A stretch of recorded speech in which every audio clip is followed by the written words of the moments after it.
আসসালামু আলাইকুম।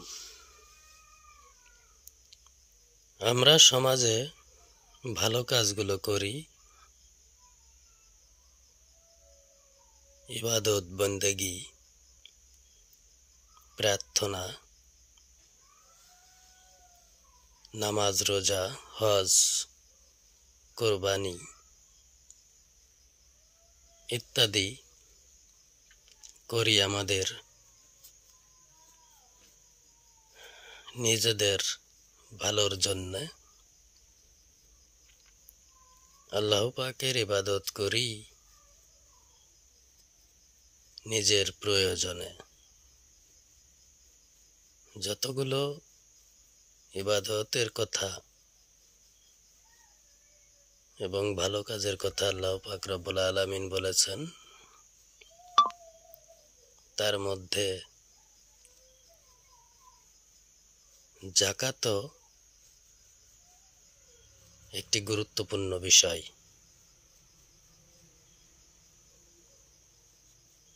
যে যাকাত দিলে অসহায়, গরিব, এতিম, মিসকিন, দারিদ্র, ক্ষুধার্ত ব্যক্তিদের উপকারে আসে,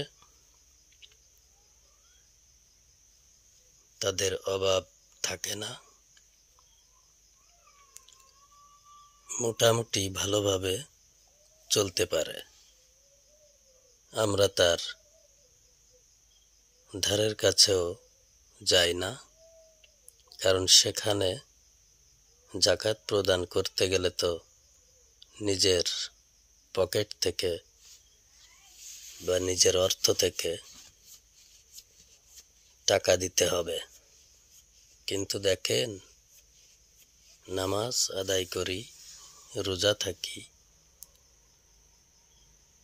অন্যান্য ইবাদত করি, এগুলোর জন্য আমাদের কোনো টাকা খরচ হয় না, তাই অতি আগ্রহের সাথে এগুলো করি। অথচ কোটি কোটি টাকার মালিক যারা আছেন,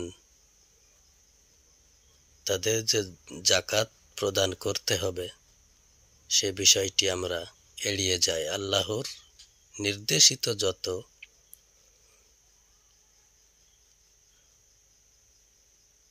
বাণীগুলো আছেন, তার একটি বাদ দিয়ে আরেকটি করলে সেগুলো কি পরিপূর্ণ আল্লাহর হুকুম আহকাম মানা হয়? আল্লাহর পরিপূর্ণ হুকুম আহকাম মানার চেষ্টা করলে বা মানতে হলে যাকাতও তো একটি বিষয়। ভালো থাকবেন। আসসালামু আলাইকুম।